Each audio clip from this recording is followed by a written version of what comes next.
이 오키프의 그 마더니즘 무엇이 그렇게 현대적이냐 하는 요소들, 그 미국 미술의 전문가들은 대개 작품의 컴포지션, 구성하는 스타일이나 라인 같은 걸 어떻게 쓰느냐, 이런 것들이 내추럴 폼을, 그 자연의 그 형태를 추상화하거나 또 어떤 때는 디스토리션, 왜곡 또는 변형을 하는 그러한 기법, 그리고 색깔과 또 형태 이런 것들이 상당히 대담하고 생명력 넘치는 그 바이브런트하다, 볼드하다, 이런 것들이 오키프의 아주 독보적인 그런 시도였다고 평가를 합니다. 그리고 uniquely American style, 이것은 미국의 American Southwest라는 게 서양이나 지구의 다른 분야에도, 물론 다른 곳에도 그러한 척박한 지형은 있지만은 미국의 Southwest는 자기 자체의 그런 유니크한 그러한 자연의 멋을 갖고 있거든요. 그리고 그림에 관련된 자기의 라이프 스타일이나 그런 자기 삶 자체가, 또 그림을 보는, 또 구현하는 그런 자기의 그런 그림에 대한 개념이 있을 것 아니에요? 그것이 전통적인 그런 사회적인 또는 그런 예술의 전통적인 규범에 그 챌린지를 하는, 그래서 여성 작가로서의 독립성, 자율성, 그리고 기법상의 혁신 같은 것을 추구하는 이런 요소들을 모아서 오키프의 마더니즘의 어머니다, 이런 식으로 이제 부르는 것이죠. 네, 평생 2000점 이상의 그림을 그린 만큼 또 거의 70년의 그런 커리어인데요. 그런 어마어마한 시간과 또 수량의 그런 양의 작품 양, 이런 것들만큼이나 또 많은 사람들이 오키프에 관해서 신화적인 생각, 오해를 하고 있거나 잘못 알고 있거나 그런 영역들이 몇 가지가 지적이 되고 있습니다. 첫 번째로 플라워 페인터냐. 하도 많은 사람들이 플라워 페인팅을 좋아하니까 그것이 주로인 것처럼 보입니다.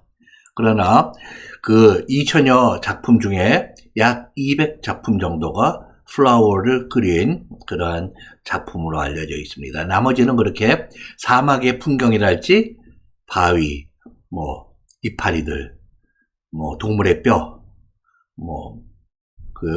화석, 조가비, 이런 것들이죠.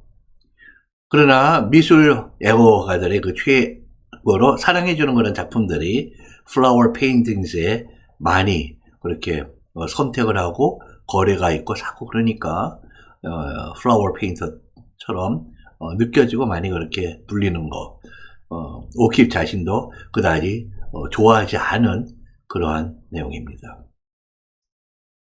두 번째로 이 플라워들을 아주 클로즈업해서 그렸다고 하는데, 그것이 많은 또 여성 그 화가 또는 미술 교육 또는 미술 평가하는 그런 전문가들이 이것이 여성의 어떤 섹슈얼리티를 표현한 것이 아니냐, 그리고 그것이 의도적으로 그렇게 그것이 페미니즘이든 아니면 어떤 것에 영향을 받거나 그래서 의도적으로 그렇게 작품으로 구현한 거 아니라는 그러한 평가들이 많이 있는데요.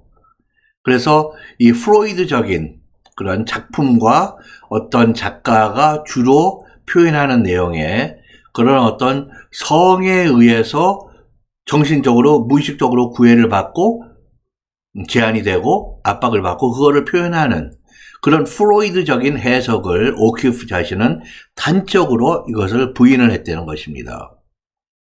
만일에 이것이 그렇게 보인다면 자연 자체가 그러한 아름다운 예술적인 모습을 갖고 있어서 그렇지 인간의 어떤 성적인 거나 그런 것이 이 작품의 동기유발이 아니다 라는 것을 그렇게 강조적으로 그런 신화적인 그런 해석을 부인을 했던 것이죠. 그리고 세 번째로 오키프는 페미니스트 아니냐라는 그러한 또 설들이 그런 가십으로 돌고 또 돌고 정말 엄청난 그런 일화들을 사람들이 남겼던 거죠. 1970년대에 미국의 그 페미니즘이 일반인들에게까지 퍼져나가고 있을 때 미술계에도 페미니스트 아트 무브먼트라는 또 이 소용 바람이 불었습니다. 그래서 이 그룹에서 오키프를 자기네들의 아이콘으로 그렇게 영입을 하려고 시도를 했는데요. 오키프가 거절을 했습니다. 나는 페미니스트나 어떤 그런 사조의 한 조각이 아니다 라는 것인데요. 그러나 이것은 또 사람들이 많이 오해할 만한 또 영역이 또 있는 것 같습니다. 이 당시가 1915년 이렇게 되면 작품 활동이 이제 시작이 되는데요. 지금까지 남은 작품 중에도 1920년대 이전의 작품들 중에도 그 유명한 작품들, 고가에 그렇게 판매가 되는 그런 작품들이 있어요.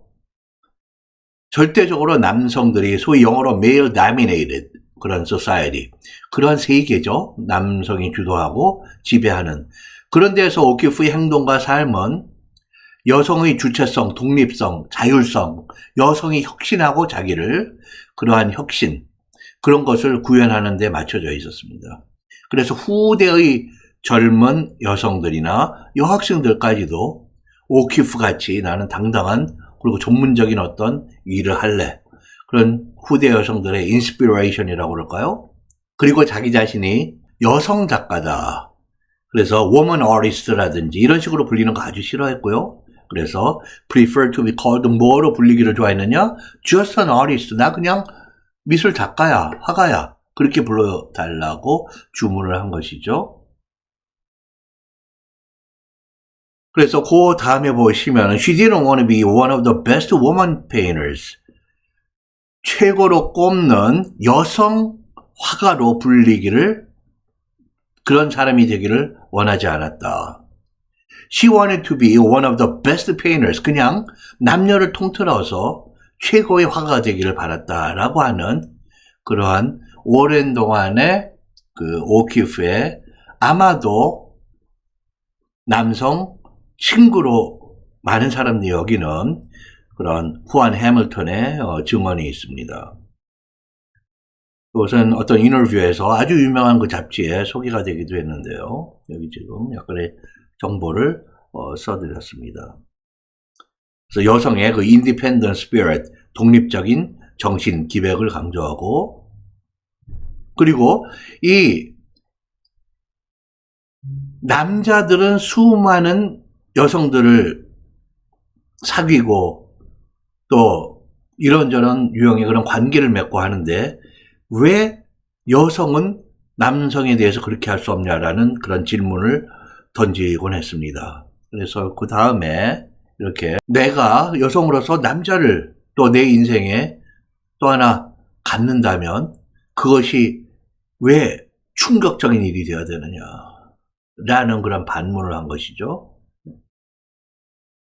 그래서 뉴멕시코 주에 거주하던 그 시절에는 그리고 또 1970년쯤에 그 페미니즘 중에 일부가 조금은 레디컬하거나 상당히 앞으로 나가는 그런 아방가르드 그런 페미니스트, 특히 젊은 층에서는 남성의 군복을 구해서 입는다든지 짧게 군대식의 머리를 크루컷을 한다든지 뭐 그러한 또 아니면은 적어도 유니섹스 그 젠더 뉴트럴 그 중성적인 그런 옷을 입거나 그런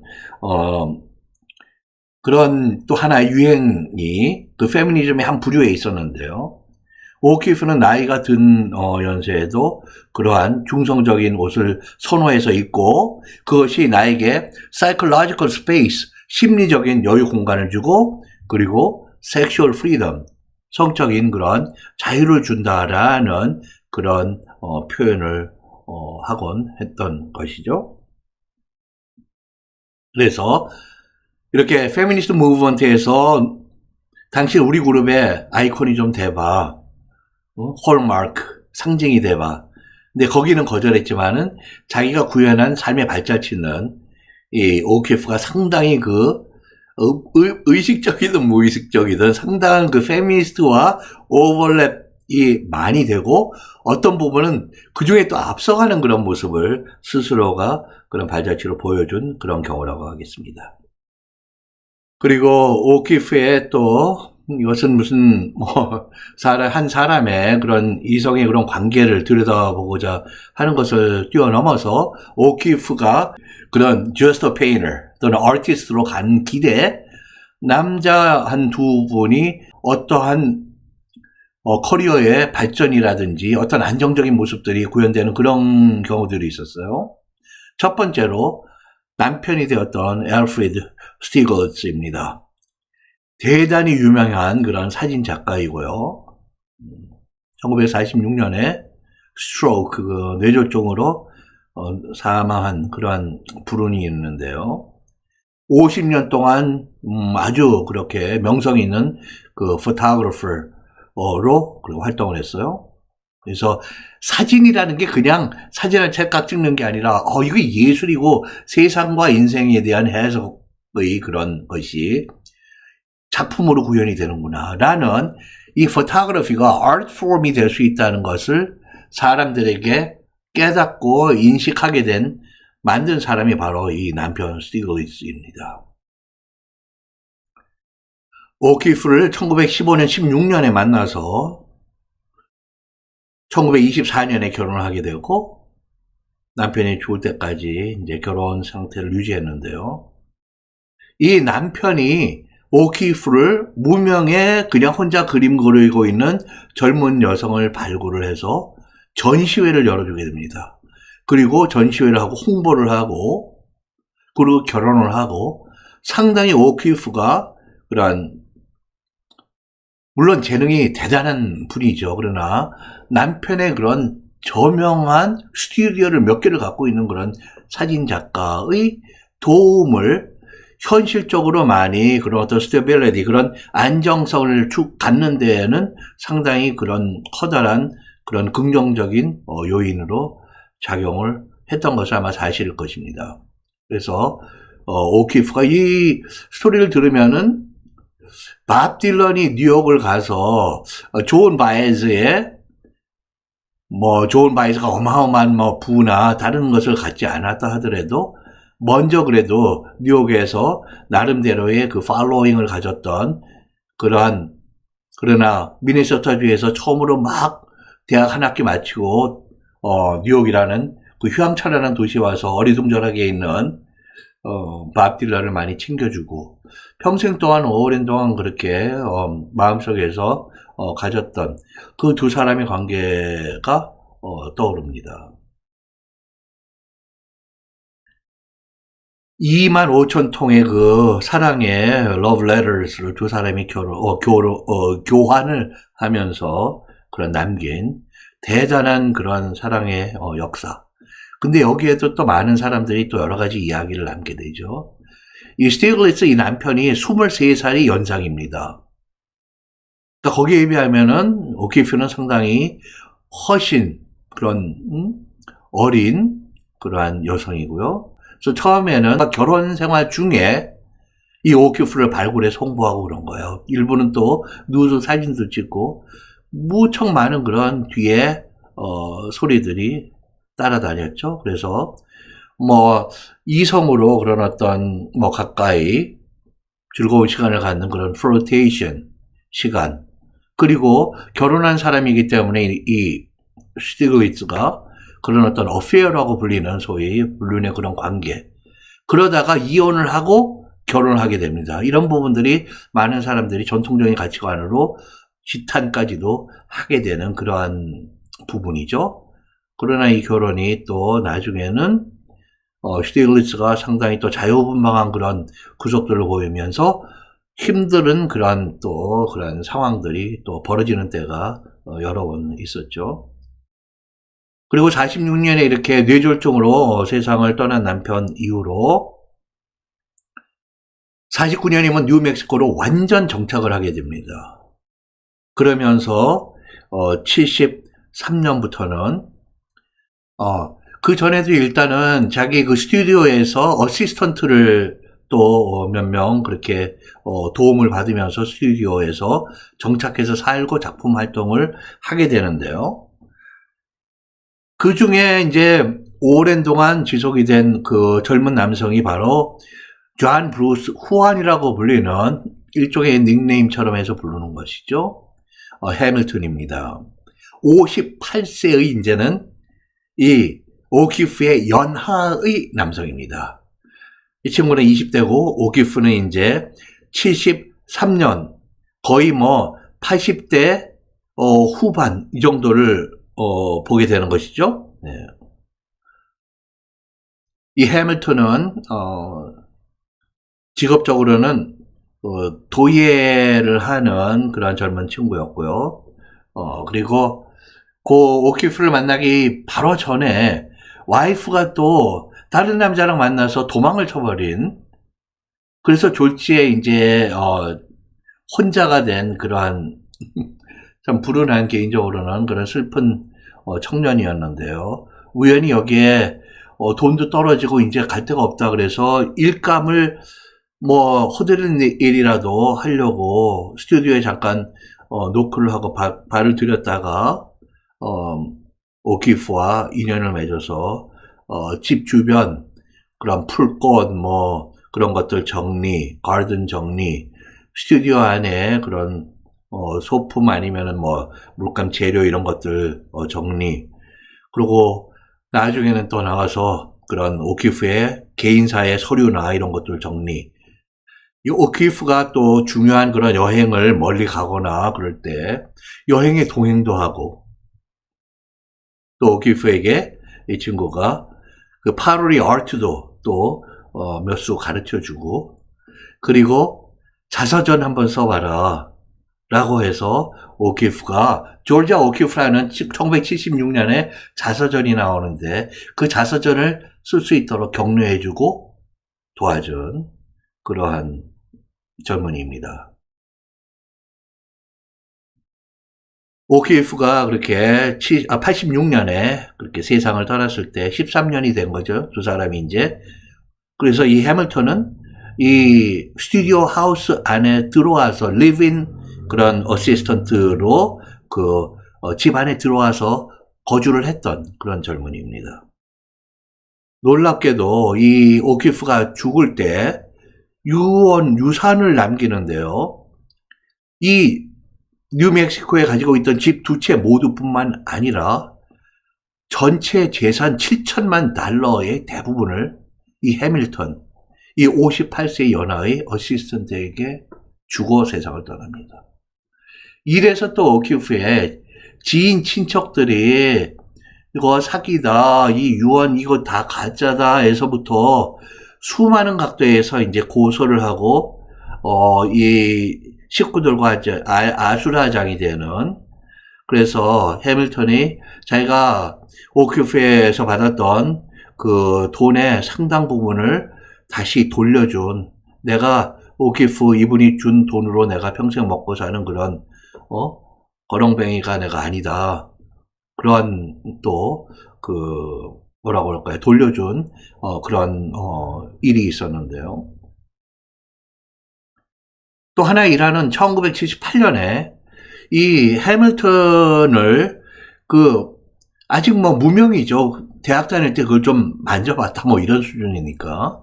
근데 조각가로 데뷔하도록 또 이 오키프가 주선을 하고 좀 힘을 써줍니다. 그래서 뉴욕시의 저명한 그 아트 갤러리에서, 아주 유명한 것이, 제가 여기는 이름은 되지 않겠습니다. 거기에서 온 전시회를 열어주는데 거기에 방문한 게스트 중에 한두 분만 되면은 앤디 워홀, 그리고 이 대중음악의 또 뭐 데모라고 할까요? 조니 미첼, 이런 분들이 거기를 다녀갑니다. 어마어마한 이벤트였죠. 그리고 또 더욱더 참 복잡한 그런 것을 보면은 해밀턴이 이혼을 했죠. 오키프를 만났죠. 만나서 어느 정도 시간이 가서 이 결혼을 또 재혼을 하게 됩니다. 재혼을 했는데도 이 오키프와 관계가 지속이 되는 그런 부분이 있었습니다. 해밀턴은 오키프가 자기의 결혼을 충분히 이해하고, 어떤 부분은 내가 이제 세상을 떠나면 너도 좋은 사람이 필요할 텐데 결혼 자기는 동의한다, 좋다라고 그렇게 격려를 했다라는 그런 이야기를 하고 있는데요. 또 이런 걸 보면은 사람들은 또 온갖 얘기를 하게 되거든요. 그래서 참 굉장히 많은 그런 스토리를 남긴 그러한 이 해밀턴은 그러니까 우리가 보면 어떻게 이렇게 뭐 이거를 뒷조정을 하고 악용을 했다 이 관계를 꼭 그것만은 아닌 거 아닌가 하는 그런 생각이 듭니다. 그렇게 친척들이 일방적으로 그렇게 규탄하는 거는 넘어선 어떤 인간적인 또 어떤 그런 반등이 있지 않았나 그런 생각도 조심스럽게 해봅니다. 2,000점이 넘는 그 아주 훌륭한 작품들, 그 중에 뭐 좋은 그런, 인정받는 그런 작품들이 한두 개가 아니라서 몇 페이지 그런 포트폴리오로 하기에는 너무 톡도 없이 부족한 그런 경우인데요. 그렇게 엄청난 양의 그런 작품과 그렇게 명성을 또 날린 만큼이나 자기 삶의 발걸음마다 수많은 가십이나 뒷이야기를 남긴 조지아 오키프. 미국 미술 작가들 중에 가장 대중적으로 사랑받는다.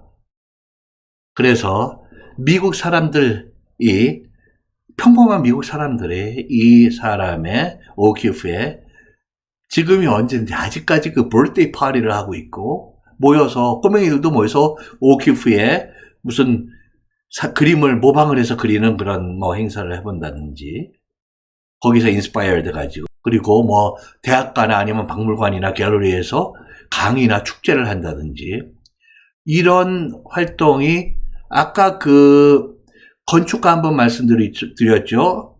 프랭크 로이드 라이트도 미국에서 여러 군데에서 그분의 생일이나 그분의 업적을 기리는 페스티벌이나 페어를 합니다. 그래서 이런 예술가가 굉장히 많은 대중적인 그런 베이스를 갖고 있는 그러한 경우들입니다. 그래서 이러한 미국에서 가장 사랑받는 아직까지 그러한 미술 여성 작가 조지아 오키프. 오늘은 아주 기본적인 거 그러나 그분이 가진 그런 사회문화적인 어떤 연결고리들에 초점을 맞춰서 강의를 해드렸습니다.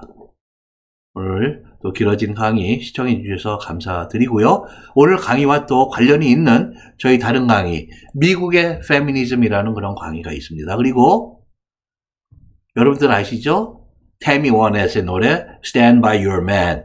한국에서도 어떤 드라마에서 주제곡으로 오랫동안 쓰였다는 그러한 노래는 아주 명곡이죠.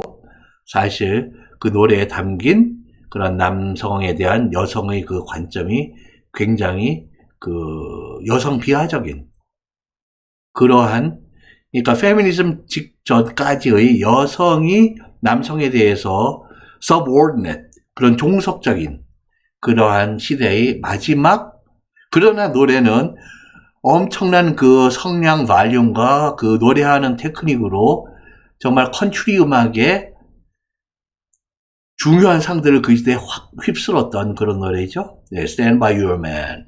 이 노래가 정말로 어떠한 미국 문화사, 대중가요 사이에 어떠한 그런 위치에 해당하는지를 검토해본 그런 강의가 있습니다. 이쪽 강의도 여러분들 짬 내셔서 들어주시면 감사하겠습니다. 다음 강의에서 또 여러분들 뵙기를 소망하면서 모두 건강한 모습으로 또 뵙겠습니다. 감사합니다.